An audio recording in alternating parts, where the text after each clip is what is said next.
Sekali lagi coba lihat orang sebelah kiri kananmu saudara, katakan Bapa sangat mengasihimu. Sekali lagi.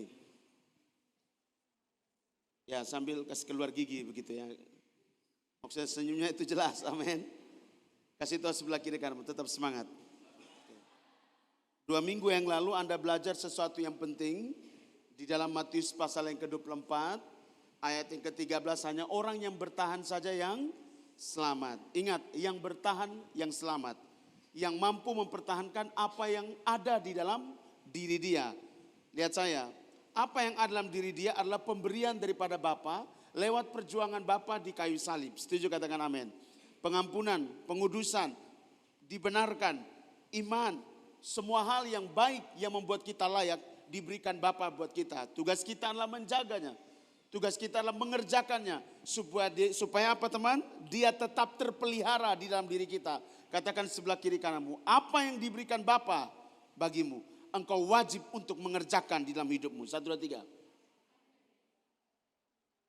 Karena itulah yang membuat engkau tetap layak nanti sampai akhir. Setuju, katakan amin? Ada amin dulu. Kasih tahu sebelah kiri kanan, hanya orang yang bertahan yang selamat. 1, 2, 3. Sekali lagi, hanya orang yang mampu mempertahankan imannya sampai akhir yang selamat. 1, 2, 3. Amin. Saya kasih ingat-ingat sedikit supaya kamu menjadi orang yang selalu berjaga-jaga dalam hidup. Kenapa Alkitab bilang jagalah hatimu dengan segala kewaspadaan? Karena ada begitu banyak serangan yang akan terus menerobos dalam hidup Anda. Supaya iman Anda menjadi goyah. Supaya kepercayaan dan pengharapan kamu kepada Bapa yang kudus dan benar itu tergeser. Targetnya apa dari maut? Kamu tidak bisa bertahan.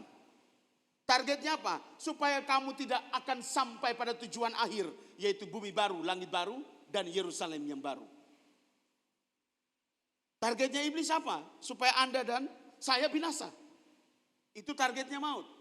Oleh karena itu mari, apa yang telah kamu terima, iman, percaya, semua yang benar, semua sabda Bapa yang kamu terima, itu biarlah terus bertumbuh dengan kuat di dalam hidup kamu. Pengharapan kamu semakin kuat di dalam Dia yang hidup itu. Tidak boleh tergeser oleh apapun juga. Setuju, katakan amin. Mau uang, mau kedudukan, mau apapun juga, tidak boleh menggeser itu dari hidup kamu.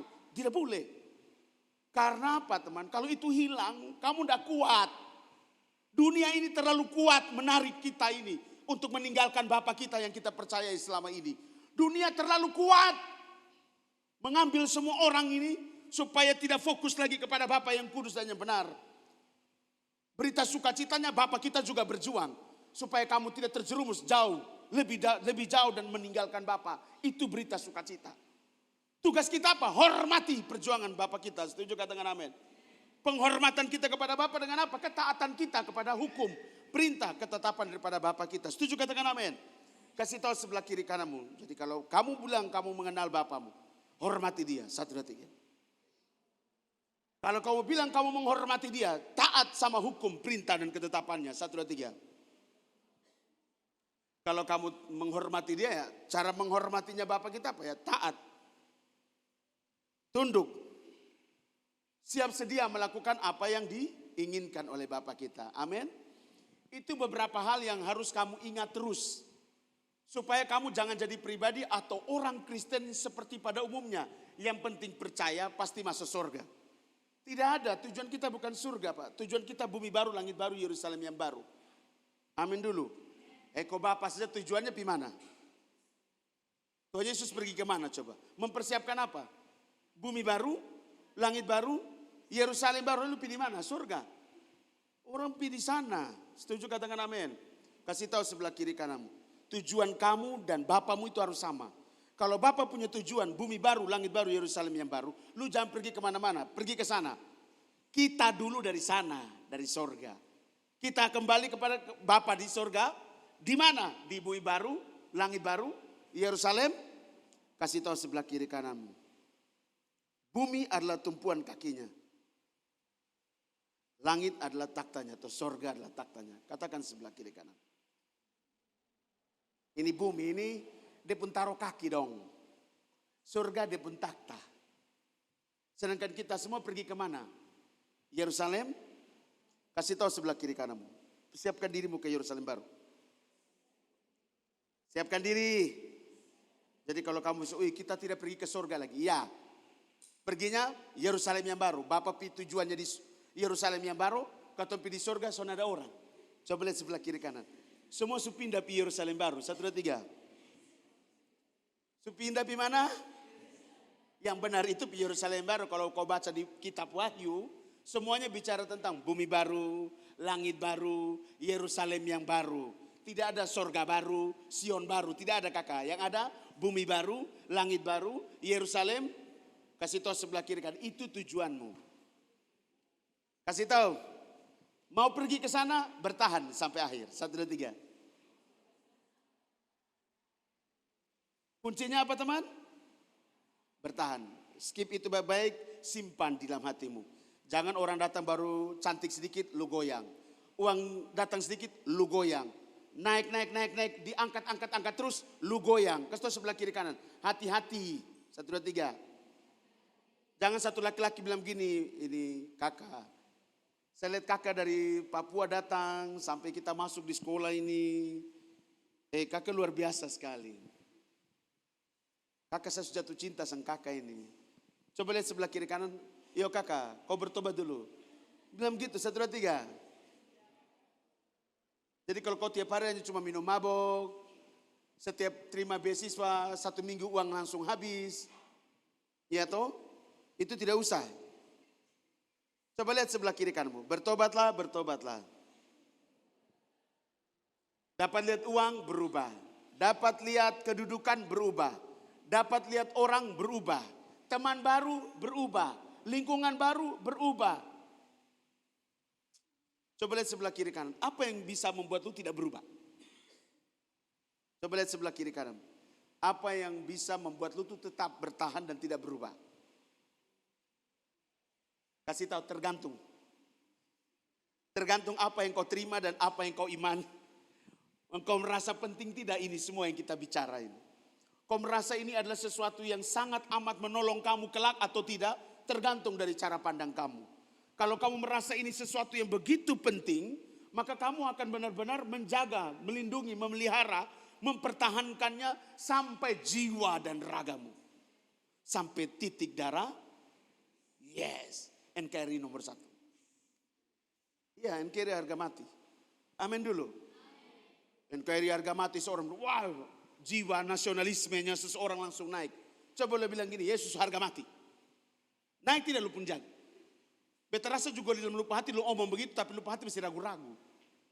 Lupa hati masih, betul kok sonde?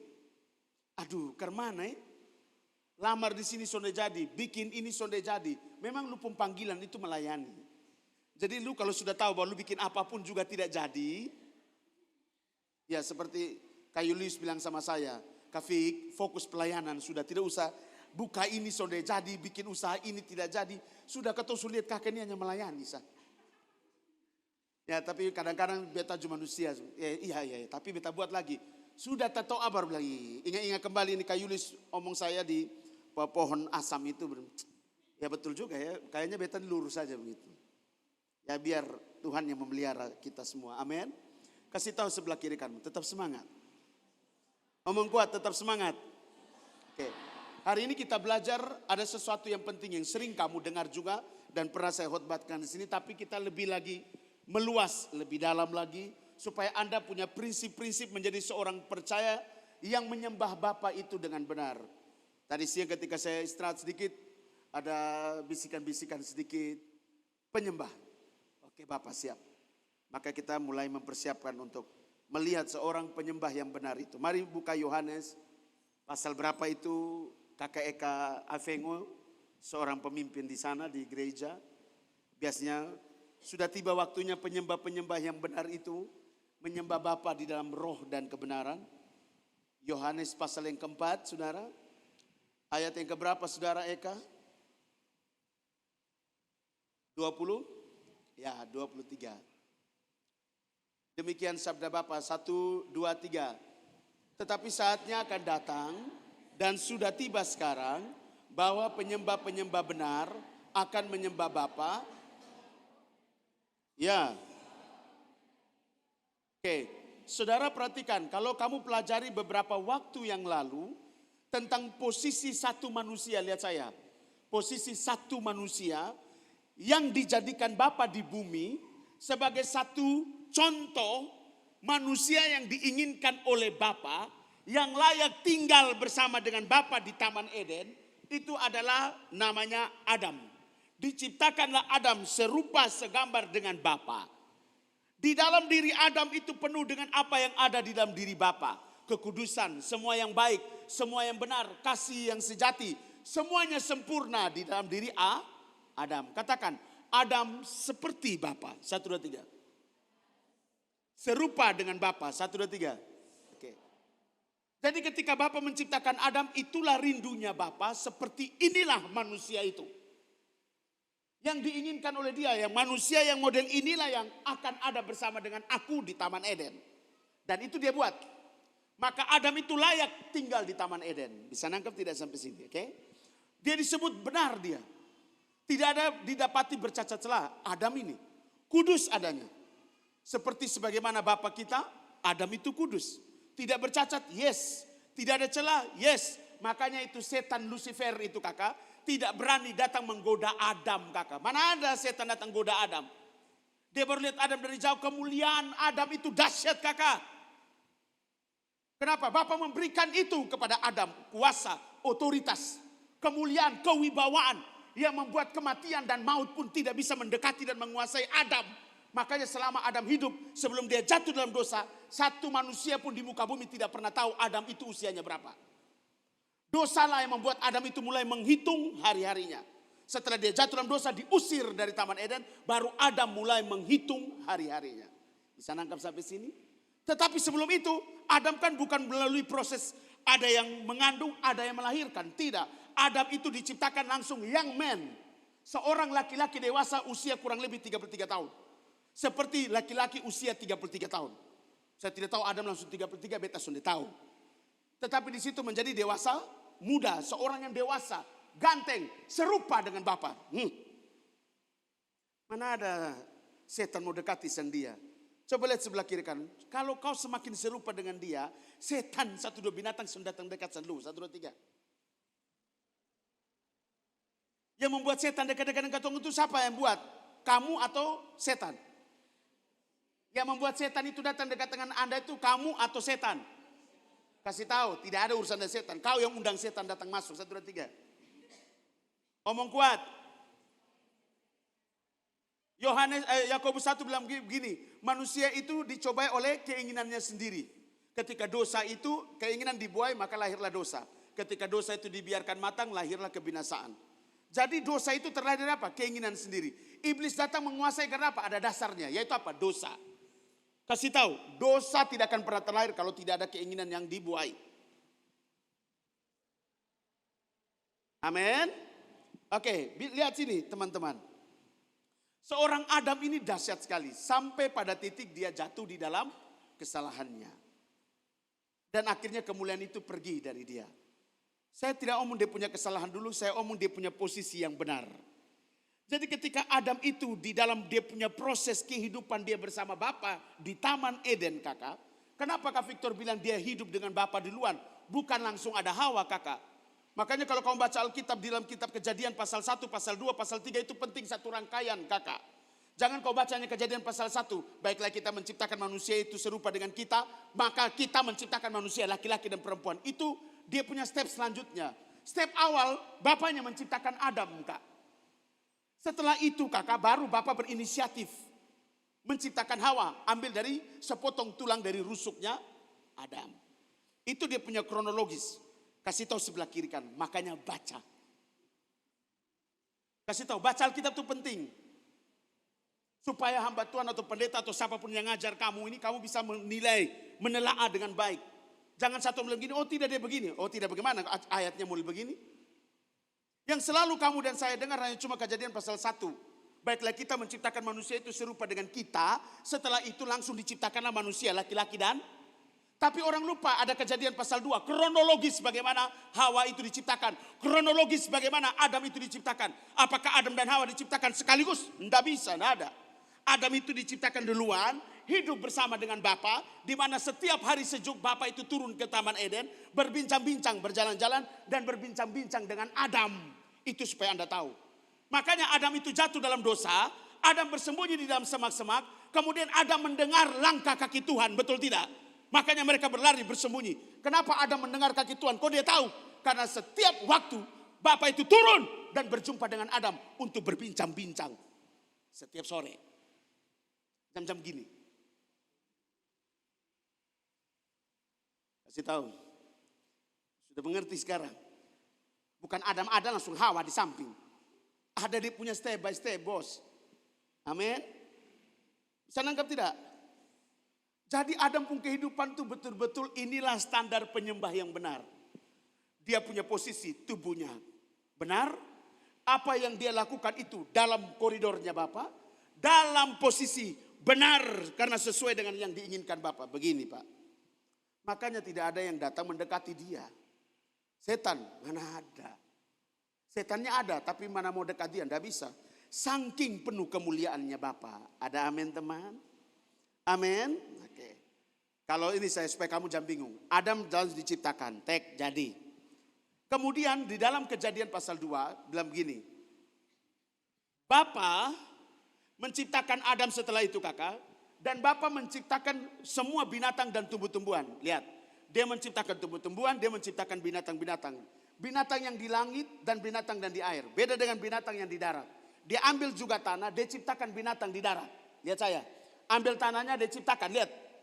Kemudian yang diciptakan oleh Bapa kita yang hidup itu binatang. Diambil ini binatang dibawa kepada Adam. Itu Kejadian 2. Kemudian Adam punya tugas apa? Memberi nama kepada binatang-binatang ini. Dia memberi nama. Jadi Bapa buat binatang, Bapa kasih di Adam, Adam yang kasih nama. Itu yang disebut to rule, to protect, to overshadow. Dia punya kuasa untuk melindungi, memelihara dan melindungi apa? Menguasai, melindungi dan memelihara bumi. Itu Adam. Makanya semua binatang ini Adam yang kasih nama. Oke? Burung. Ini jenisnya burung, tapi burung apa ini? Ini binatang apa yang di darat ini? Yang merayap-rayap namanya ular. Bapak bikin burung di sini, cek. Adam kasih nama, merpati. Dia bikin lagi Raja Wali. Adam, Raja Wali. Dia bikin lagi harimau. Adam kasih nama, harimau. Dia bikin lagi gajah. Ini, gajah. Adam diberi kuasa untuk memberi nama. Karena dengan namanya statusnya binatang. Nama-nama itu membuat mereka berbeda-beda. Semua binatang. Tapi yang membuat mereka berbeda adalah selama Bapa menciptakan binatang-binatang dikasih kepada Adam. Adam rasa tidak ada satu binatang pun juga yang cocok dengan dia. Itu kata Alkitab. Oh ini tidak ada yang bisa aja. Dia pikir ini monyet ini waktu diciptakan Bapak monyet, kok agak gitu. Pikir bisa bicara, begitu. Ya, monyet bisa. Oh berarti bukan monyet, bukan ini. Maka disitulah Bapak berinisiatif. Bapak, Adam butuh teman. Maka Bapak meniduri dia apa? Membuat dia tertidur. Kemudian ambil tulang dari rusuknya. Bukan cabut kasih patah rusuk ya. Rusuknya laki-laki ini utuh tapi ada satu bagian kiri atau kanan. Bagian apa Kak Yulis yang lebih pendek? Kiri atau kanan? Tidak ada satu dikasih patah begini. Ini 12, ini 11. Senada. Kalau ini 12 ya 12 toh. Tapi di sebelah ini misalnya ini 12 ini 12 setengah. 12 lebih ada setengah. Kamu sudah percaya coba kamu rongseng coba. Rongseng kau pun tubuh sendiri toh. Kalau tidak ada setengah berarti lu agak aneh. Yang laki-laki. Kalau yang perempuan itu utuh semuanya. Kasih tahu sebelah kiri kan. Perempuan tuh rusuknya utuh. Kasih tahu laki-laki yang agak ganjil sedikit. Karena rusuknya laki-laki itu Bapak ambil sedikit. Kasih tahu, tidak usah lu ketawa-ketawa di situ. Maka jadilah Hawa. Nah, di situ baru ada Hawa. Lihat saya. Jadi Bapak punya kedekatan dengan Adam itu luar biasa. Karena Adam dijadikan serupa dengan Bapak. Dia posisi benar dia ini orang ini. Apa hubungannya dengan sekarang, Kak? Telah tiba saatnya bahwa penyembah-penyembah benar kamu lihat. Bukan penyembah-penyembah yang benar. tapi penyembah-penyembah benar. Berarti orang harus ada di dalam satu posisi yang benar dulu. Baru dia bisa menyembah Bapa dan Bapa bisa ada bersama-sama dengan dia di dalam penyembahannya. Setuju, katakan amin. Tidak bisa orang tidak ada dalam posisi benar, dia menyembah Bapa. Kamu harus bisa bilang, saya ada dalam posisi telah dibenarkan. Jadi saya adalah orang benar. Setuju, katakan amin. Nah, sekarang saya kasih kamu 7 prinsip dasar ketika kamu menyebut diri kamu seorang penyembah yang benar. Apa unsur apa yang ada di dalamnya yang harus kamu miliki ketika kamu berkata bahwa saya adalah seorang penyembah yang benar. Pertama, seorang penyembah yang benar, kakak, dia harus tahu menghormati bapaknya. Kasih tahu sebelah kiri kanan. Dia memiliki penghormatan kepada Bapa yang hidup itu. 1, 2, 3. Dia memiliki penghormatan kepada Bapa. 1, 2, 3. Ciri yang pertama penyembah yang benar adalah apa, teman? Atau prinsip yang pertama adalah menghormati Bapa. 1, 2, 3. Omong kuat. Bagaimana cara menghormati? Kejadian pasal yang Keluaran pasal 20 ayat 3 sampai 6. Markus 12 ayat 29 sampai 30. Saya cepat-cepat saja. Keluaran pasal 20, kakak. Ayat yang ke-20, ayat yang ke-3 sampai dengan ayat yang ke-6. Dan Markus 12 ayat 29 sampai 30. Sudah dapat kejadian Keluaran pasal 20? 2, 3. Jangan ada padamu Allah lain di hadapanku. 4. Hesron, mau kawinkah Hesron ini? 4. 3 sampai 6. Jadi Hesron kalau mau kawin, pulanglah ke Soe. Dan kita akan kumpul keluarga di sini. 2, 3. Jangan membuat bagimu patung yang menyerupai apapun, yang ada di langit di atas, atau yang ada di bumi di bawah, atau yang ada di dalam. Jangan ganti dong. Itu saya bilang. Dia kepikirannya mau kawin. Ayat 5. 2, 3.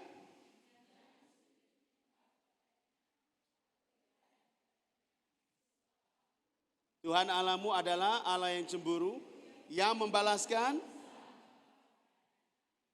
kepada dari orang-orang. Kakak lihat di terakhir katanya.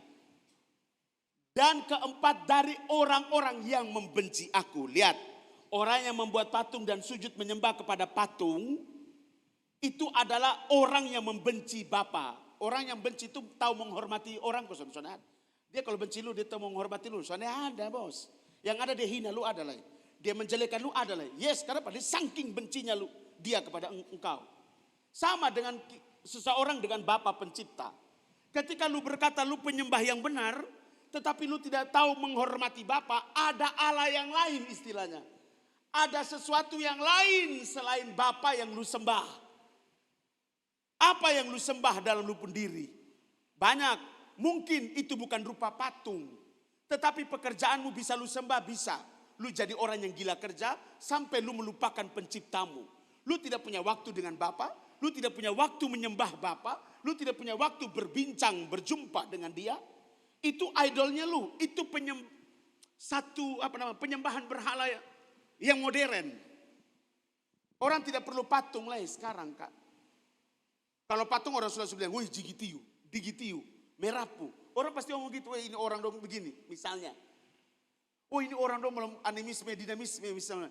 Mereka masih sembah gunung, mereka masih sembah batu, kayu. Apalagi dong buat patung pakai rumpun tangan. Kakak, coba lihat sebelah kiri kananmu. Sekarang bentuknya lain, 1, 2, 3. Tapi maknanya sama. Lu menggantikan posisi Bapa dalam lu pendiri dengan pekerjaanmu, dengan pacarmu, dengan suamimu, dengan istrimu, dengan anakmu, dengan karyawanmu, dengan apa lagi? Pelayananmu bisa menjadi berhala? Bisa. Kenapa orang menjadikan pelayanan itu sebagai sumber uang? Orang menjadikan pelayanan itu menjadi sumber hidup. Nah itu jadi berhala. Orang jadikan pekerjaan sumber hidup, pekerjaan yang sumber hidup. Tapi segala-galanya. Lu tidak punya waktu berdoa, lu bilang, aduh beta terlalu capek. Beta terlalu sibuk, siapa yang suruh lu kerja sampai capek? Di mana-mana kerja tuh pasti capek. Tapi kalau lu buat lu sendiri terlalu capek, kasih tau sebelah kiri kan itu kebodohan lu. Orang lain ada istirahat, lu bilang, sorry beta kejar target. Coba lihat sebelah kiri kanan, amin. Tapi jangan sampai berhala, setuju katakan amin. Jangan ada Allah lain di hadapanku yang menyerupai apapun. Sekarang ada menyerupainya patung-patung. Dulu patung-patung, sekarang beda bos. Ada tulis Indonesian Idol. Patung. Indonesian Idol itu patung semua yang menyanyi kok. Idol itu artinya berhala. Berhalanya Indonesia, tapi karena bahasa gaulnya idol, jadi gaul Indonesian Idol. Padahal kalau dilurus-luruskan apa? Berhalanya Indonesia. Indonesia berhala. Coba lihat sebelah kiri kanan. Ada orang yang memberhalakan manusia. 1, 2, 3. Ada orang yang menggantikan manusia dengan bapaknya. Bapak gantikan. Saya punya gembala lebih bagus. Ini pendeta lebih bagus. Ini pendeta kalau khotbah beta lebih suka. Ah itu lu idol. Kasih tau sebelah kiri kanan. Lu sudah layak. 1, 2, 3. Lu merasa bahwa ini pendeta ini lebih bagus daripada ini. Wih ini karena dia diangkat Tuhan lebih tinggi. Di pun pendeta, di pun gereja besar, di pun gedung besar, di pun jemaat banyak. Wih ini pasti dipakai Tuhan. Kadang-kadang Anda harus tahu antara ada hamba Tuhan yang diutus oleh Tuhan langsung. Ada hamba Tuhan yang diutus oleh organisasi itu beda-beda tipis Pak. Kasih tahu sebelah kiri kanan. Makanya jeli melihatnya. Ini hamba Tuhan diutus Tuhan atau diutus oleh organisasi. Coba lihat sebelah kiri kanan. Hati-hati. Dua-dua punya titel yang sama. Hamba. Jadi jangan sampai kau punya. Wih ini orang kalau doa. Dia pukul begini. Sembuna. Yang di Bena tuh kamu sudah lihat tuh. Kamu pergi tuh. Saya lihat foto kamu makanya saya tanya. Kau jangan tipu saya. Tidak kakak. Saya kasih tunjuk foto. Saya baru lihat kamu foto. Kok ada ini anak foto. Tidak perlu saya sebut hamba Tuhan itu. Tapi kau tahu toh. Kau pergi buat apa? Ada kesembuhan ilahi di sana. Pukul di sini sembuh apa. Bagus kakak. Tidak apa-apa. Tidak ada masalah kak. Tetapi orang akhirnya memberhalakan ini pendeta tidak. Iya. Orang ada iman tidak? Tidak ada. Sakit sedikit. Pibena.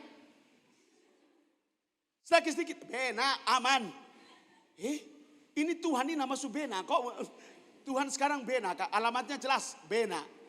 Kasih tahu sebelah kiri. Ketumpung Bapak tuh sekarang ada di sana mempersiapkan Yerusalem yang baru. 1, 2, 3. Ketumpung Bapak soalnya ada di Bena kak. Kasih tahu. Ketumpung Bapak itu ada di dalam ketumpung hidup. Setuju katakan amin. Jadi lu sakit lu doa dong. Amin. Lu lemah lu doa dong. Setuju katakan amin. Lu susah lu berdoa dong berbincang dengan dia. Setuju katakan amin. Kalau lu mengandalkan orang lain manusia. Lu mengandalkan lu punya kekuatan. Lu mengandalkan uang. Lu tidak menghormati Bapa, lu memberhalakan semuanya itu. Otomatis kita sedang menggantikan posisi Bapa dengan yang lain. Itu kita sudah melanggar hukum Bapa. Seorang penyembah yang benar, prinsip yang pertama, dia harus menghormati penciptanya. Setuju katakan amin. Menghormati dengan apa? Tidak boleh ada yang lain dalam diri kamu. Kerja boleh kerja, tapi waktunya berdoa. Bukan waktunya kerja, waktunya untuk berdoa lu. Tuhan, Engkau ajar kami untuk disiplin bekerja. Untuk kuat bekerja. Izinkanlah aku memakai waktu-waktumu dengan Engkau untuk bekerja lebih giat lagi. Saya pikir saya pun Bapak bilang gini, tidak. Lu harus dengan saya sekarang. Lu harus punya waktu dengan saya. Saya rindu bincang dengan kamu. Kakak, kalau Bapak tidak rindu dengan Adam, Bapak tidak mungkin datang ke Taman Eden, Kak. Karena kamu sudah posisinya benar, otomatis Bapak akan cari orang benar. Untuk apa? Menyampaikan isi hatinya kepada mereka. Supaya orang benar ini menjadi utusannya Bapak untuk memberitakan semua yang dia dengar. Semua yang dia lihat. Semua yang disampaikan oleh Bapak secara langsung kepada dia. Kepada semua orang. Supaya orang ini bisa mendapat, membawa kabar berita sukacita yang benar. Injil yang benar. Kenapa saya suruh jangan dulu rekam? Karena ada hal-hal prinsip-prinsip yang akan saya sampaikan buat teman-teman semua. Kalau selama orang Kristen hidup sudah sekian ribu tahun di muka bumi, apakah Injil yang mereka beritakan adalah Injil yang benar atau bukan? Kalau Injil yang benar, tidak mungkin ada orang Kristen yang mabok sampai ini hari. Tidak mungkin ada orang Kristen yang masih perkosa seorang. Tidak mungkin ada orang Kristen yang bisa melecehkan banyak orang perempuan laki-laki, dia lecehkan tiap hari di gereja. Tidak mungkin ada banyak orang Kristen yang jadi majelis di gereja, pendeta di gereja, tetapi masih merokok, masih minum mabok, masih main perempuan, masih selingkuh kiri, selingkuh kanan. Sekarang saya tanya kamu, Injil yang mana yang mereka beritakan? Injil yang mana yang didengar oleh banyak orang percaya? Kasih tahu sebelah kiri kanan, hati-hati. Ada dua hamba Tuhan, diutus Tuhan langsung, diutus oleh organisasi. Kalau diutus oleh Tuhan, otomatis dia punya agendanya adalah Bapak saya. Tapi utusannya adalah organisasi, otomatis adalah agendanya siapa? Organisasi. Maka yang dipikirkan, jemaat banyak, kolektif banyak, tunjangan banyak. Kalau ada kemarin ada satu majelis gereja di Soe, dia telepon ada satu anak dari Soe, pas ada saya di samping. Dia bilang gini, aduh saya minta maaf saya tidak datang, karena saya mau pelayan di gereja. Saya bilang, hoi munafik. Hoi setan. Tidak, beta sudah jadi di bawah, beta langsung pika Victor. Maka dia datang, maka saya cuci. Kau majelis? Apa yang lu ngomong? Beta juga berat kakak. Beta sudah tahu beta mau ngomong apa. Ini hari juga tidak ada lupi di lupung kampung. Dan saya sampai kita belajar semua. Iya Bapak, ya. Saya susah nih. Tidak susah. Iya tapi ketumpung pendeta tunggu saya tidak ada. Kasih tahu dia bilang ini hari batal. Lu ngomong apa? Beta nih, beta tahu beta hancur. Tapi ini jemaat dong sayang beta. Omong kosong. Ayo lu cerita apa yang terjadi. Iya kak, ini jujur saya. Ini kami pun pendeta ini kalau datang, dia lihat dulu. Ini jemaatnya orang kaya dan banyak orang atau sonde. Kalau orang kaya, dia akan di situ. Kalau tidak, beta nih yang setengah mati pokok pakai layani ini warga miskin dong. Jadi lu pun tugas layani yang tidak ada guna ini kakak. Kalau yang ibu pendeta atau bapak pendeta, layani yang ada uang supaya dia punya ini dapat lebih besar. Kakak, kalau diutus oleh organisasi, dia punya tujuannya, agendanya apa? Organisasi. Oke, kita buka supaya ada ayat. Ini ada ayat, tidak ada ayat. Roma pasal 10.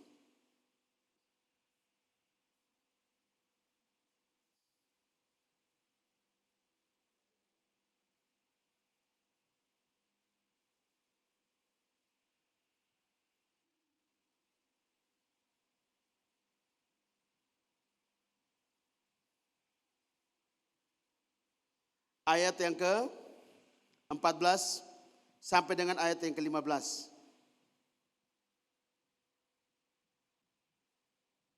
Kita baca ayat 13, 2-3. Sebab barang siapa yang berseru kepada nama Tuhan akan, tetapi bagaimana mereka dapat berseru kepadanya jika mereka tidak percaya kepada dia? Bagaimana mereka dapat percaya kepada dia jika mereka tidak? Bagaimana mereka mendengar tentang dia jika tidak ada yang? Lihat, dia pun kronologisnya itu dari hulu ke hilir kak. Jelas sekali dia pun ngomong. Orang berseru panggil nama Tuhan dengan benar, yang benar, selamat. Oke. Kemudian dia bilang gini, bagaimana orang mau berseru panggil nama Tuhan kalau mereka tidak percaya? Oke. Dia tanya lagi, bagaimana mereka bisa percaya kepada dia jika mereka tidak mendengar? Lihat.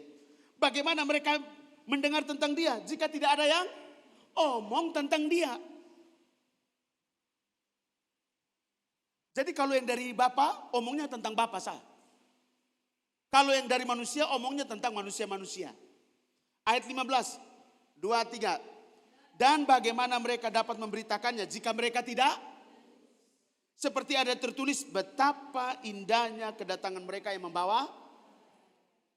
Banyak orang yang tidak diutus kak, tapi mengutus dirinya sendiri. Sehingga yang dia beritakan bukan lagi tentang Bapa saya. Mereka tidak tahu apa yang dirindukan oleh pencipta kita. Asal bicara, yang penting habis firman dapat doa sudah selesai. Yang penting hari Minggu beta sudah selesaikan, beta punya ibadah sudah selesai. Persekutuan selesai. Lu mau bertumbuh ke sonde, farek di situ. Yang penting beta bisa hidup. Kasih tahu sebelah kiri kanan. Penyembah yang benar, dia tahu menghormati penciptanya. 1, 2, 3. Jadi kalau kamu ada dalam posisi orang yang dibenarkan menjadi orang benar, berarti kamu menjadi penyembah yang benar yang harus memiliki prinsip yang pertama, yaitu adalah apa? Menghormati penciptamu. Bagaimana caranya kamu menghormati penciptamu? Tidak boleh ada yang lain di dalam hati dan pikiran kamu. Kalau dia, hanya dia saja. Tidak boleh di sini ada kekasih, di sini ada pacar, di sini ada papa, ada mama. Ya toh? Kalau sudah suami istri ada mami, ada papi. Pusing saya. Ada siapa lagi? Ada soulmate, bestie dong. Ya toh? Bestie 01, bestie 02, bestie 03. Di sini ada subesti toh. Sebelah sini teman rasa saudara kandung di sebelah sini. Ini pokoknya setiap hari ada di sini. Harus di bawah sini ada karyawan, pegawai, teman, dosen di sini-sini. Ketemu bapak di mana? Belum pekerjaan, belum masalah, belum persoalan. Belum pikiran seumur 40 belum dapat nyong, belum dapat nona. Kasih tahu, usahakan jangan ada itu Cabut, 1, 2, 3. Kan kamu sudah belajar toh. Untuk bisa sampai di situ kan harus mengeluarkan Markus pasal 7 ayat 20 sampai 23. Apa yang keluar itu yang menajiskan. Sebab yang dari dalam hati itulah yang menajiskan orang. Apa yang ada dalam hati manusia, Ibu Sari? Persinahan, percabulan, perselisihan, pertengkaran, iri hati, kedengkian, amarah, kebebalan, kebodohan, hawa nafsu, dan birahi. Keluar. Ada Bapak. Jangan lu di dalam sudah ada Bapak di sini. Lu bilang gini, Bapak, permisi sedikit Kasih masuk maitua sedikit dulu. Supaya beta pun cinta tuh seperti beta pun cinta kepada Bapak. Oh, enggak ada. Jadi ketompu semua. Mau bapak, mau ketompu mama, mau ketompu suami, mau ketompu istri, anak, segala macam itu. Dia di luar, Kak. Yang ada di sini Bapak. Karena kalau sudah di sini Bapak yang pelihara sendong. Kalau Bapak yang pelihara sendong, setan dua binatang mendekati sendong. Sandai, Pak. Kasih tahu sebelah kiri kanan. Itu prinsip ilahinya Bapak. 1, 2, 3. Ya, jangan sayangi istrimu lebih daripada segalanya. Salah. Sayangi bapakmu di sorga lebih dari segalanya. Maka dia tahu akan memelihara keluarga kamu. Setuju dulu. Amin. Jangan terbola balik. Sayangi sesamamu lebih dari segalamu. Kasihilah bapakmu supaya lu tahu mengasihi sesamamu. Itu yang betul. Kadang-kadang orang mengasihi sesama sampai lupa Bapak.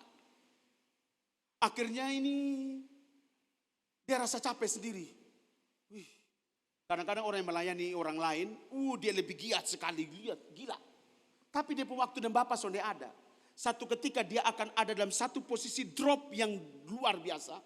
Dan serangan membabi buta dari maut dan kerajaannya menyerang pribadi kamu. Maka lahirlah namanya loneliness atau kesepian. Merasa diri bahwa tidak ada yang mendukung lu. Merasa bahwa tidak ada yang menopang lu. Merasa bahwa lu di tengah-tengah pasar impresnya begitu full. Tapi hanya lu seorang diri. Orang senggol juga lu sudah rasa. Orang halo, sudah. Lu down sekali. Nah kenapa? Karena lu terlalu memfokuskan lu punya pikiran ke dong. Akhirnya lu lupa waktumu dengan penciptamu. Apakah salah beta memfokuskan bepo hati buat dong? Tidak, Kak. Tapi lu harus tahu memfokuskan lupung hati itu kalau lupung hati dikuasai sepenuhnya buat Bapak. Oleh Bapak kita. Amin. Supaya Allah lah yang mengerjakan di dalam kamu seturut dengan kemauan dan kerelaannya. Dia turut bekerja di dalam hidupmu untuk mendatangkan semua baik adanya. Bukan kau yang bekerja di dalam dia untuk membuat semua baik. Tidak ada. Bapak lah yang mengerjakan di dalam kamu. Seturut dengan kemauan kamu atau kemauannya dia. Yes. Itu yang benar. Jangan lu paksa lupung keinginan Tuhan. Ini itu lu sudah hormati dia. Seperti lagu tuh, ku hormati keputusanmu. Lagunya keren. Orang yang saling mencintai saja tahu cara menghormati keputusan setiap pasangan. Menghormati keputusan.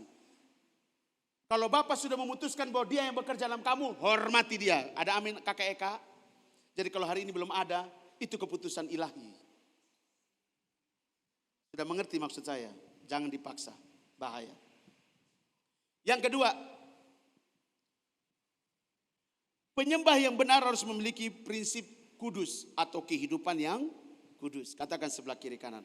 Seorang penyembah yang benar harus memiliki prinsip yang kedua, yaitu kudus. Tadi menghormati Bapa, yang kedua adalah kudus. Jangan lihat-lihat jam karena kamu tadi mulai terlambat. Datang juga terlambat. Jadi kita besok pagi berpulang. Dua apa tadi teman? Kehidupan yang apa? Kudus. Kita buka ayatnya. 1 Petrus 1 ayat 15 sampai 16 dan 1 Yohanes 3 ayat 6 sampai 10. 1 Petrus 1 ayat 15 sampai 16. 2, 3. Tetapi hendaklah kamu menjadi kudus di dalam seluruh hidupmu sama seperti Dia yang telah memanggil kamu, sebab ada tertulis apa teman?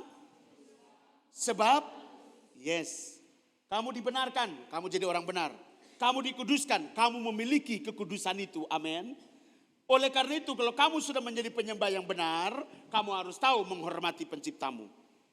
2, kamu jadi penyembah yang benar, prinsip yang kedua, harus kekudusan yang kamu terima daripada Bapa, kamu harus jaga. Maka dia bilang, hendaklah engkau kudus sebab aku ini kudus. Artinya apa? Kekudusan yang dia berikan kepada kamu, kau harus jaga. Kau harus pelihara. Setuju, katakan amin. Bagaimana caranya memelihara kekudusan? Jangan lu sentuh ini, jangan lu sentuh itu. Begitu, bukan kakak, bukan itu saja. Itu juga menjadi bagian sebagai satu tindakan nyata bahwa kau harus menjaga lupung kekudusan hidup. Coba lihat sebelah kiri kananmu. Jangan tergiur dengan dunia ini. 1, 2, 3. Kalau kau mau menjaga kekudusan hidupmu, jangan tergiur dengan dunia ini. 1, 2, 3. Karena dunia ini sedang lenyap dengan keinginan daging, keinginan mata, keangkuhan hidup. Larinya kepada apa? Tidak. Keinginan daging, ngomong 1, 2, 3. Keinginan mata, keangkuhan hidup, hanya membawa kita menjadi najis. 1, 2, 3. Ulang, 1, 2, 3.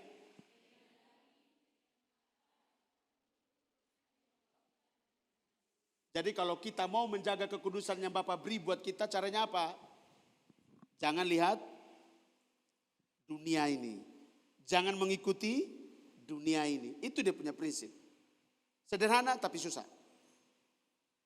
Kasih tahu, tapi Bapa yang bekerja di dalam kamu, kamu pasti bisa. 1, 2, 3. Karena yang ada dalam diri kamu bukan berhala yang lain. Bukan berhala-berhala, tapi hanya Bapa. Maka Bapa yang mengerjakan di dalam kamu. Pikulah kuki yang kuberikan, artinya apa? Tanggung jawab yang Bapa beri buat kamu, yaitu apa? Pengampunan. Tanggung jawab yang Bapa beri buat kamu itu apa? Kekudusan. Tanggung jawab yang Bapa beri buat kamu itu apa? Dibenarkan, jadi orang benar. Jadi orang yang memiliki kekudusan. Jadi orang yang menerima pengampunan. Itu tanggung jawab. Pelihara, jaga. Jaga diri kamu, jangan tenganga. Kasih tahu sebelah kiri kanan. Jaga itu kekudusan, jaga itu pengampunan, jaga itu status kamu orang benar. Jaga, 1, 2, 3. Jaga. Pelihara. Amin. Oke, lanjut. Yang ketiga. Yang pertama tadi apa? Seorang penyembah yang benar harus apa? Yang kedua harus apa? Menjaga kekudusan hidup. Yang ketiga teman. Seorang yang menjadi penyembah yang benar, dia harus menjadi seorang yang taat kepada sabda Bapa. Mazmur 119 ayat 1 sampai 4. Yohanes 14 ayat yang ke-23. Ketaatan kepada sabda Bapa. Itu prinsip yang ketiga. 2, 3. Berbahagialah orang yang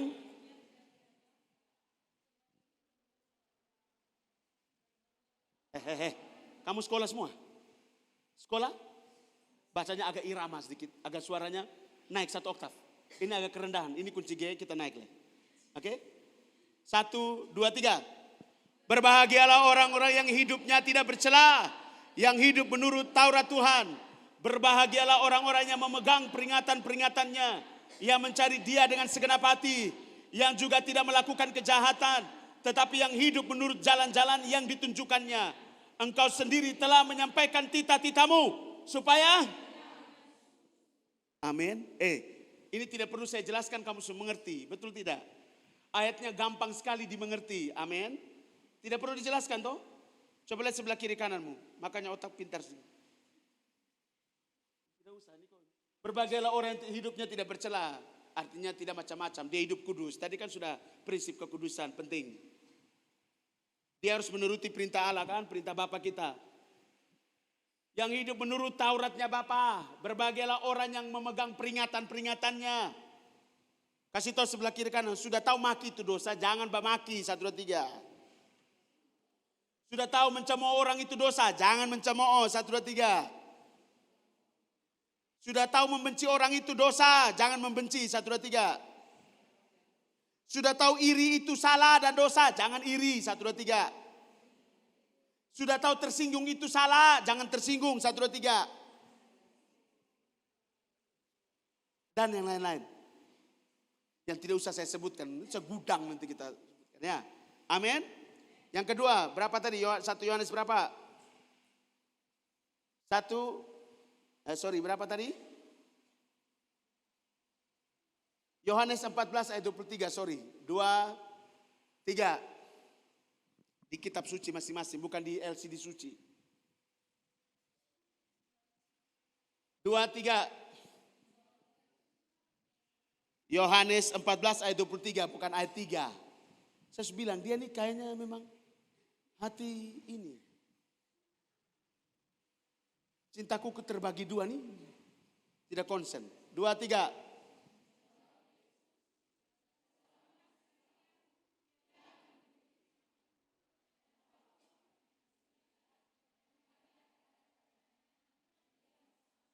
Dan diam bersama-sama dengan dia. Gila ya?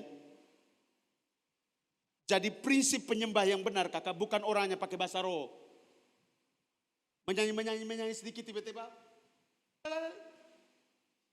Mau dia bahasa roh sampai 1000 bahasa kok, itu urusan dia. Tetapi itu bukan patokan, ngerti tidak? Patokannya ini yang pertama, hormati. Kedua, kekudusan. Ketiga, mentaati firmannya, sabdanya. Karena siapa yang menuruti perintahnya, maka Bapa mengasihi dia. Dan Bapa dan dia akan bersama-sama dengan orang itu. Gila ya?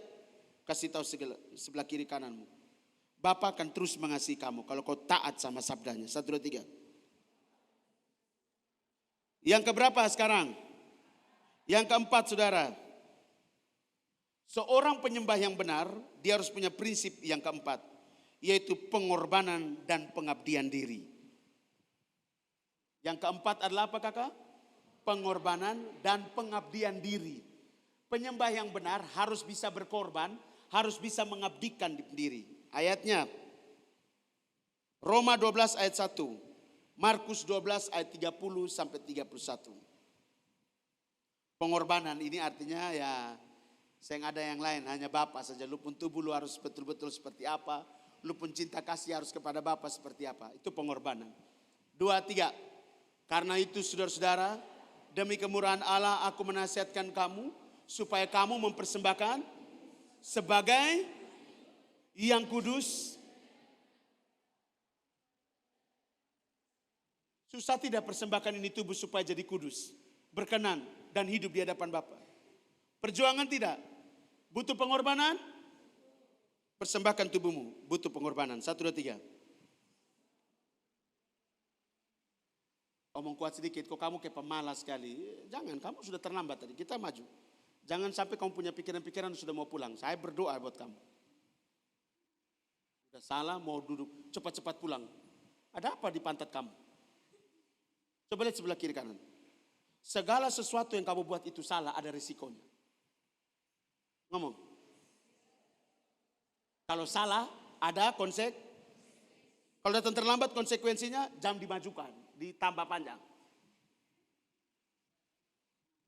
Saya sudah marah-marah lagi. Di dalam hati Tuhan saya tidak mau lagi mengkamiri damai sejahtera ini. Sudah mau khotbah, saya lihat-lihat orang tidak ada. Coba lihat sebelah kiri kan, hati-hati. Jangan jadi batu sandungan buat orang lain. 1, 2, 3. Jadi kalau datang-datanglah disiplinnya dengan benar. Disurat datang. Kau bilang orang benar. Kau bilang penyembah yang benar, tidak taat. Kasih tahu sebelah kiri, makanya munafik lebih banyak toh. Fasik lebih banyak toh. Dan tunduk-tunduk, percuma, susah juga tunduk-tunduk. Markus 12 dulu kakak. Ayat yang ke-30 sampai 31. 2, 3.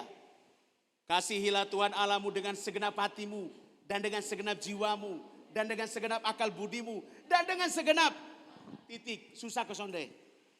Butuh pengorbanan tidak?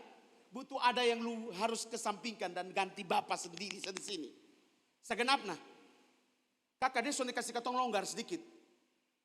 Segenap hati yes, segenap jiwa, akal budi, kekuatan itu sonde kasih ketong longgar. Dia tidak mau ada yang lain. Kamu harus tahu itu.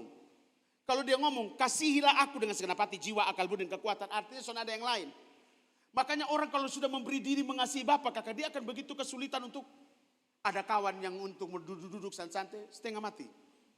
Kenapa? Dia telah memberi diri buat Bapa. Dan dia harus omong hal-hal yang berguna bagi nusa dan bangsa dan keselamatan negeri ini. Dia tidak ada duduk itu, ini tidak bisa kak. Tidak bisa. Ya. Apalagi kalau dia temani saya ke Soe, kemudian dia bukan berdoa di samping saya, dia hanya cuma main game saja. Bawa papan catur ke sana, main catur.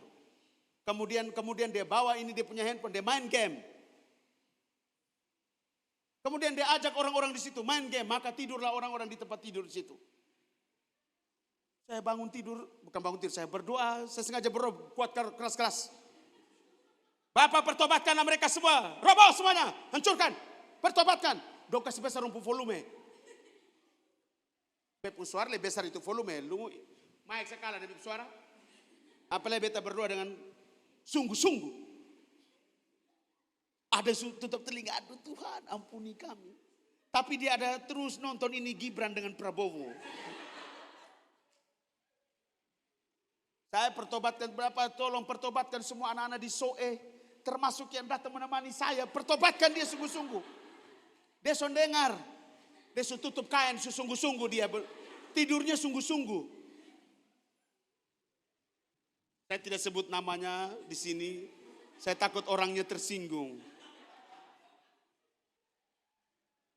Semakin lu dekat dengan Bapa, yang ada itu hanya cuma ngomong tentang Tuhan.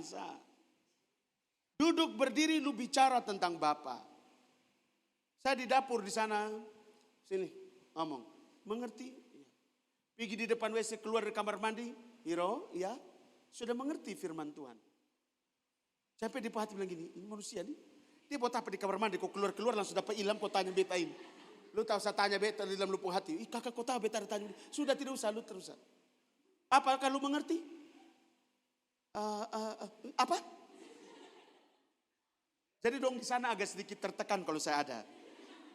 Kan saya sudah bilang, saya sudah bawa banyak barang di sana, artinya kau tahu toh, saya akan hidup bersama dengan kamu agak lama. Ya, dan Anda harus tahu, setiap kali saya datang rumah jadi bagus, jadi bikin bagus, rapi, kebun semua bisa tertata dengan baik. Kalau tidak ini manusia dong kesetan. Ini saya lagi curhat ya tentang Soe. Aduh, butuh pengorbanan banyak buat kita pun teman-teman di Soe. Bapak bawa mereka banyak sekali jiwa. Dan saya kalau duduk situ saya menangis karena tempatnya bagus sekali. Tempatnya La Service itu bagus sekali. Kemudian bukan rumahnya yang bagus tapi tempatnya itu untuk katong istirahat, untuk katong dapat lihat Tuhan itu jelas di situ. Dengar suaranya Bapak juga bagus. Airnya juga menyenangkan, air untuk mandi bagus sekali. Kasih tahu sebelah kiri kananmu, mari kita ke sana. Ya toh? Jadi kakak Julius kita mau berkemah ke Soe saja. Tapi bukan ke rumah istri ya. Rumah menantu, tidak. Ya, ke rumah kita. Amin. Kasih tahu sebelah kiri kananmu. Harus apa tadi teman? Segenap apa kakak? Kalau mengasihi Bapak harus apa kakak? Kakak saya kalau pikir-pikir ini tentang ini kakak ya. Saya bilang Tuhan sudah kasih ketong space sedikit kok. Supaya ketong sayang ketong istri, sayang ketong anak, sayang ketong. Onda. Lu sayang beta, baru lu tahu cara sayang dendong itu dengan takarannya saya. Dengan ukurannya saya. Bukan lu sayang lupung istri, lu sayang lupung anak. Lu sayang ini orang-orang yang saya percayakan buat kau untuk bina mereka. Itu dengan cara lu mengasihi mereka. Tidak. Kau harus pakai cara saya. Karena saya ada di dalam kamu. Saya yang mengerjakan di dalam kamu. Bukan kau pun otak, bukan kau pun kasih, tapi aku. Oh ya, siap. Saya pernah bertanya itu, bukan namanya normal. Kau juga harus mengasihi kau istri, toh? Mengasihi kau perempuan harus. Tapi Bapak bilang, bukan mengasihi dengan kamu punya keinginan. Bukan mengasihi dengan takaranmu, tapi mengasihi dengan takaran saya. Kalau mengasihi ketong dengan sesama, lebih kepada hal-hal yang penuh dengan birahi. Larinya kepada hal-hal yang berupa seksualitas. Semakin cinta kalau ada hubungan intim antara suami istri. Kalau dengan Bapak, semakin lu dekat dengan Bapak, semakin lu bisa mencintai lu istri itu dengan tulus. Bukan dengan landasan birahi atau hubungan biologis. Lu mengasihi lu punya anak dengan benar, dengan tulus. Ya, ketulusannya saya dengan keras, Kak. Mana ada saya didik saya punya anak pelan-pelan, tidak ada. Mandi tidak, rotan naik. Saya sudah pegang rotan, saya bilang begini, Bapak jangan pukul saya. Saya tidak akan pernah pukul kamu. Kalau kamu itu melawan, saya pasti hajar Sandu. Iya Bapak, tapi jangan pukul saya. Kalau kau tidak melawan.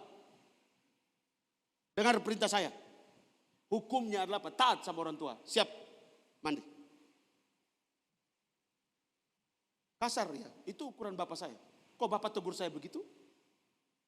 Melawan, tampelek. Bukan Bapak saya yang sudah Tuhan panggil, ini Bapak saya di surga. Salah sedikit, drop. Tampeleng, injak. Karena anakku yang kukasihi, ku tegur. Bukan ajar ya, tapi hajar, ada H di depan.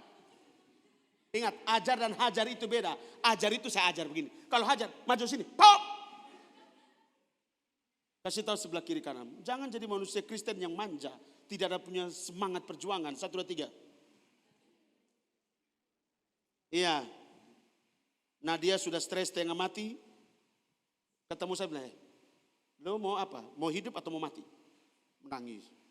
Tidak ada menangis di sini. Siap.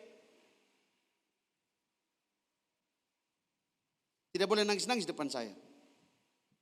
Kasih tahu sebelah kiri. Kecuali Tuhan jamah. Kecuali Tuhan jamah. Baru menangis.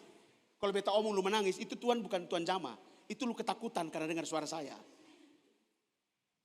Kasih tahu, butuh pengorbanan Kak untuk mengasihi Bapak. 1, 2, 3. Butuh pengabdian untuk mengasihi Bapak. 1, 2, 3. Ada amin? Yang kelima, lanjut. Kita sedikit lagi. Ini anggap saja baru jam 7 ya. Yang kelima, kesetiaan dan keteguhan. Katakan, orang penyembah yang benar, dia harus tetap setia dan teguh dalam iman. 1, 2, 3. Penyembah yang benar, prinsip yang kelima adalah apa? Dan apa kawan? Teguh dalam iman. Ibrani 10 ayat 23, Wahyu 2 ayat 10. Ibrani pasal 10 ayat yang ke-23. Baca 2, 3. Marilah kita teguh berpegang pada pengakuan tentang pengharapan kita, sebab Ia yang menjanjikannya setia. Amin. Yang berikut, Wahyu 2 ayat yang ke-10. Prinsip yang kelima adalah setia dan teguh dalam iman. 2, 3. Jangan takut terhadap apa yang sesungguhnya iblis akan.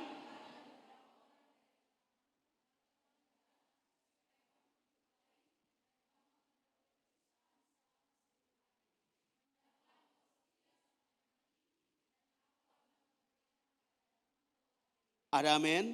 Setia dan teguh artinya begini, ketika Eka dalam kantor tiba-tiba ada yang mulai tusuk dari belakang. Ketika ada yang dikirim iblis untuk membuat Eka semakin hari kok semakin stres, depresi. Sebenarnya apa? Itu adalah bagian daripada di mana engkau harus ada tetap memegang prinsip hidup kamu. Prinsip iman kamu tidak boleh bergeser dengan apapun yang terjadi dalam hidup kamu. Amin. Kemarin saya mengajar di SOE, saya ajar satu prinsip begini. Seseorang akan bisa melepaskan semua apa yang ada dalam dia punya hati. Misalnya contoh, iri, dengki, persinahan, percabulan di dalam dia punya hati. Bagaimana cara kasih keluar? Kasih tahu, hanya dengan penderitaan, hanya dengan kesusahan besar yang membuat itu iri, dengki semua hilang dari kamu. Jadi susah, menderita, mengangkat iri, dengki dalam hati kamu. 1, 2, 3. Jadi kata Alkitab, jangan kamu takut terhadap apa yang harus kamu Karena jalan penderitaan dan jalan kesengsaraan adalah satu-satunya jalan untuk bisa menghancurkan semua yang tidak benar dalam lupung diri, membersihkan semua apa yang ada dalam lupung hati. Setuju, katakan amin. Katakan, menderita untuk menghancurkan lupungnya sakit hati. 1, 2, 3. Kesusahan untuk membuat mengangkat lupungnya dendam dalam lupung diri. 1, 2, 3. Ya, amin. Jadi caranya untuk bisa membuat orang itu bersih susah. Kemudian caranya untuk membuktikan orang itu tetap setia, susah juga. Buktinya Ayub. Bagaimana Ayub itu diakui oleh Tuhan bahwa dia adalah setia. Dia adalah orang yang paling jujur dan berkenan di hadapan Tuhan. Sampai Tuhan bilang begini, iblis, lu boleh ambil semuanya tapi jangan ambil nyawanya. Artinya apa? Iblis datang bikin hancur san Ayub, Pak. Tapi Ayub tetap setia. Ngerti ke Sande? Kasih tahu. Kasih keluar kau punya yang tidak benar dengan kesusahan. Menguji kesetiaan juga dengan kesusahan. Kasih tahu sebelah kiri kanan. Jadi kasih tahu sebelah kiri kanan. Selama lu hidup pasti menderita, pasti ada susah, pasti ada kesusahan. Pasti ada kesengsaraan. 1, 2, 3. Jadi kalau kakak, bapak guru di belakang mengalami penderitaan-penderitaan kecil di sekolah, jangan takut. Berarti itu diizinkan untuk apa? Menghancurkan semua lupunya iri hati, kedengkian, amarah, dendam. Dihancurkan. Semakin kau menghindar, semakin sengsara. Semakin kau menghindar, semakin susah. Kenapa? Karena kesusahan itu jalannya untuk lu bisa keluar dari itu. Kasih tahu. Supaya lu bisa keluar daripada lu punya semua setan, 2 binatang dan lupung hati hanya dengan cara susah. Kasih tahu, hanya dengan susah saja lu bisa selamat. Hanya dengan menderita saja lu bisa selamat. 1, 2, 3. Amin. Oh, gila ya. Kita pun bapak nih ketemu pusing. Bapak saya tidak pusing tapi Nando yang pusing. Karena memang dia punya jalannya begitu. Kesengsaraan dan penderitaan. Yang keenam. Saya percaya ini biasa kamu dengar. Yaitu menyembah dalam roh dan kebenaran. Dipimpin oleh roh bukan berbahasa roh. Ingat. Menyembah dalam roh bukan menyembah di dalam bahasa. Menyembah dalam roh artinya hidup dipimpin oleh. Ya. Roma pasal berapa di situ? Roma 8, kamu pulang baca nanti di rumah. Yohanes 4 ayat 23 sampai 24 tadi yang kita baca. Yang sudah menyembah di dalam roh dan kebenaran. Yang paling terakhir. Prinsip yang paling terakhir adalah. Seorang penyembah yang benar. Dia harus bisa memiliki pujian dan syukur. Ada pujian dan syukur yang dia naikkan. Kasih tahu sebelah kiri kananmu. Penyembah yang benar. Dia punya prinsip yang ketujuh adalah pujian dan syukur. 1, 2, 3. Ya. Jadi ketika kamu di sini ada worship leader bilang begini. Mari kita memuji Bapak kita. Mulut ini jangan terkancing. Mari tepuk tangan. Tepuk tangan. Jangan lupa. Kakak, prinsip pukul-pukul tangan ini. Itu bukan milik gereja karismatik atau Pentakosta. Menyanyi bukan prinsip gereja karismatik yang pakai band saja. Semua gereja semua dalam bentuk dia tenang-tenang tidak pukul tangan juga dia menyanyi. Betul tidak? Semua itu Alkitabiah, Kak. Mari bersorak, mari bertepuk tangan, semua ada ayat. Bukan tidak ada ayat. Jadi kalau kamu pukul tangan begini juga kamu bilang ini kata suka karismatik, Pentakostas. Kasih sebelah kini tidak ada gereja di sini. Di sini milik kepunyaan Tuhan semua. Setuju, katakan amin. Jadi ketika worship leader, ayo pukul tangan, pukul tangan, tepuk tangan. Minta maaf saya suka bilang papoko tangan. Karena tangan yang satu dengan ini papoko. Papoko. Kalau tepuk tangan ini memang lebih sopan. Tapi saya yang lebih bagus adalah papoko tangan. Mari papoko tangan, ayo. Mari kita tepuk tangan. Mari kita angkat tangan. Angkat tangan. Jangan orang angkat tangan lu lihat kiri. Ya toh? Mari kita menyembah Tuhan. Ucapkanlah syukur kita kepada Tuhan. Tadi ada pujian. Sekarang ucapan syukur. Lu diam saja. Ucapan syukur beda dan berdoa. Bapak bukan Bapak tolong saya. Lu harus ucapkan syukur. Kasih keluar suara. Supaya lu suara ini didengar oleh telinga kamu. Dan itu masuk dalam lu punya relung hatimu dan pikiran kamu. Ketika lu menyembah Bapak, engkau sungguh baik. Terima kasih ya Bapak. Haleluya, engkau sungguh baik Bapak. Engkau jaga sampai tadi. Haleluya. Terima kasih. Mau orang mau tidak peduli. Itu usah pusing orang di sebelah. Lu betapa esa. Kasih tahu sebelah kiri kan. Itu yang benar. Bukan lu menyembah terima kasih. Terima kasih. Beta suka lihat kamu nih. Orang ada ucapan syukur. Di sebelah dia ada ketawa. Kau tidak pernah alami bagaimana Tuhan menyertai lu kok. Lu datang ke sini saja tuh lu harus tahu ucapan syukur. Tuhan terima kasih. Sudah datang di bawa beta di Kelapa Lima. Kau baik sekali. Mau lalat masuk, mau apa masuk. Sonusa pusing. Nyambah haleluya. Kasih tahu sebelah kiri kanan. Buka suaramu. Ucapkanlah syukurmu dari hatimu yang paling dalam. 1, 2, 3. Amin. Kenapa saya taruh paling yang terakhir? Karena itu lebih banyak kedagingan toh. 1 sampai 6 itu kan roh semua. Tapi kalau pujian, syukur itu lebih banyak kata-kata yang biarpun omong kosong juga lu ngomong di situ. Kan kebanyakan orang kalau berdoa menyembah ini kan, saya mau jujur-jujur banyak di karismatik atau Pentakosta atau persekutuan doa, wah dompo menangis ini haleluya. Tapi sebentar haleluya. Kemudian dia keluar juga dia pun hidup ke setan sah. Ada orang di persekutuan begitu? Ada, terlalu banyak. Karena orang punya tujuan datang ibadah hanya cuma baku lihat, saya mau lihat saya. Kau lihat saya dia omong apa ini? Ada lagi yang diutus oleh gereja-gereja untuk datang di sini supaya melihat kamu bikin apa, kamu berdoanya seperti apa, kamu angkat tangan kau sonde, kamu tepuk tangan kau sonde. Kak Victor ini masih bicara pakai PowerPoint kau sonde. Ada para utusannya di sini ada. Saya tidak sebut namanya tapi biarlah dia lapor dia penggembala. Tahu orang ukur katong nih, pal katong komunitas, hasil dong gereja berukuran dengan katong. Rasanya persaingannya tidak fair begitu ya. Coba lihat sebelah kiri kanan, bersaing itu sehat sedikit. Ya, ada teman saya bilang gini, Fik, lu tak usah bangun gereja ya. Kenapa?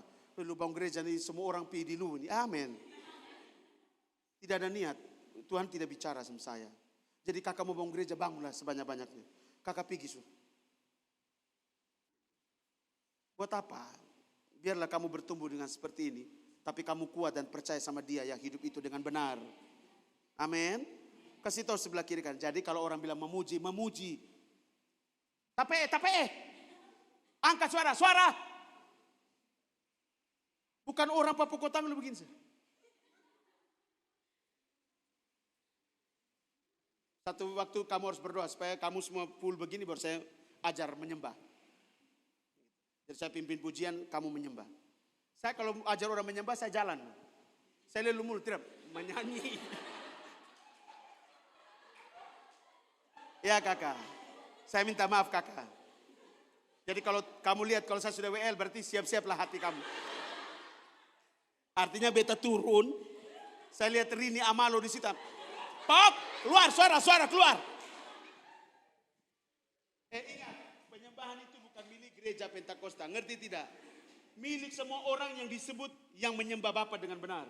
Atau penyembah yang benar, penyembah benar ini. Mereka harus memuji dengan benar ini kakak. Jadi ada suara yang keluar. Saya nangkap kakak. Yang terakhir saya kasih contoh. Pujian dan syukur yang bisa menghancurkan satu negeri. Itu Yeriko kak. Mereka hanya pegang itu tabut. Lihat, mereka punya Bapa. Kemudian apa yang mereka lakukan? Keliling kota Yeriko bukan bukan hanya cuma goyang-goyang kak. Tapi mereka menyanyi. Mereka menaikkan syukur, pujian kakak. Menyanyi 7 kali kakak. Rubuh turun ke sana. Jadi kalau kamu pujian dengan benar, dalam posisi kamu juga sebagai orang benar dengan 6 prinsip yang tadi kamu baca, kamu dengar kakak, gila kakak. Kamu menyembah dengan benar gini kak. Apalagi kalau kamu punya hati sudah segenap hati, jiwa, akal, budi, dan kekuatan kamu mengasihi dan mencintai Bapa saya. Kamu bilang, Bapa engkau sungguh baik, haleluya. Langsung terjadi perubahan drastis dalam hidup kamu. Terobosan terjadi, yes. Pembaharuan terjadi, ya pasti. Oleh karena itu, kalau kamu disuruh menyembahlah. Naikkan ucapan syukur. Tidak usah peduli orang mau dengar lu kosonde. Sampai lu merasakan dia itu menjamah kamu. Sampai lu merasakan ada sesuatu yang masuk. Dihembuskan itu kepada kamu, itu nafasnya. Damai sejahtera, sukacita. Kayak gitu. Jangan di sini WL lagi pujian penyembahan, singer di belakang juga. Dia mic-nya di bawah sini. Terima kasih Tuhan. Saya yang lihat begitu itu singer, saya begitu apalagi katong. Coba lihat sebelah kiri kan. Katakan singer, bertobatlah. Jadi lu tuh harus angkat tangan juga sama, menyembah ekspresi. Minggu depan saya akan lihat kamu satu-satu ekspresinya. Harus menyembahnya ekspresi, setuju katakan amin. Ingat ini tidak ada di live kak. Ini hanya kita dan kita saja, amin. Jadi ketika ada ekspresi, ingus campur dengan ini, campur dengan sama apa, tidak ada yang lihat. Biasanya ini kan Heso juga kadang-kadang nakal toh. Dia lihat yang agak lucu, agak unik, dia pisoting situ. Maka orang lihat, kacau ini anak. Apalagi ada Doni di sini, kalau misalnya ada Doni. Dia lihat yang agak sedikit aneh, dia mulai syuting. Tuhan. Ya, kasih tahu sebelah kiri, orang lagi serius. Baru lu syuting, lu foto, depu ekspresi doanya memang dapat kak. Tapi kalau waktu di syuting dan shoot, betul-betul orang bergerak, lagi lap air mata, dia kaget, ada live. Kan hilang damai sejahteranya, ngerti tidak? Hilang hadiratnya Bapa ya. Kasih tahu sebelah kiri kanan. Mari, jadilah penyembah yang benar. Amin. Katakan sebelah kiri kananmu. Jadilah penyembah-penyembah. Yang terakhir, saya kasih kamu satu kata ini. Dengar ini. Ini hanya beberapa prinsip dasar yang ditemukan kami dalam Alkitab tentang menjadi penyembah yang benar. Keseluruhan penyembah yang benar adalah orang yang hidup sesuai dengan kehendak Bapa, dengan hati yang tulus dan rendah hati serta ketaatan yang penuh kepada Bapa. Itulah penyembah yang benar. Sekali lagi, penyembah yang benar adalah orang yang hidup sesuai kehendak Bapa, dengan hati yang tulus dan rendah serta ketaatan yang penuh kepada Bapa. Itulah penyembah yang benar. Bukan soal bagusnya musik saja. Bukan soal engkau angkat tangan dan ini. Bukan itu juga bagian yang penting. Tetapi ketika lu angkat tangan dengan satu ketaatan yang sungguh. Begini kak. Ketika lu bersuara memuji dia dan mengucap syukur dengan satu kesetiaan. Penaklukan diri, pengorbanan dan penghormatan kepada Bapa. Begini kakak. Kakak, siapa mengasihi Bapa? Bapa adalah. Kamu harus bisa menjadikan di mana 2-3 orang berkumpul, menyerukan namanya, menyembah dia, berbicara tentang dia. Dia hadir, itu harus nyata di sini. Amin. Ini bukan soal harus ada Kak Victor baru ada katong rasa, tidak. Ada kamu, ada Bapa dalam kamu. Di mana kamu ada, Bapa menyertai. Kamu menyembah, Bapa bergerak. Kamu mengucap syukur, Bapa membuat mujizat. Hanya dengan penyembahan orang bisa berubah kak. Oleh karena itu jadi penyembah yang benar. Amin. Mari tundukkan kepala.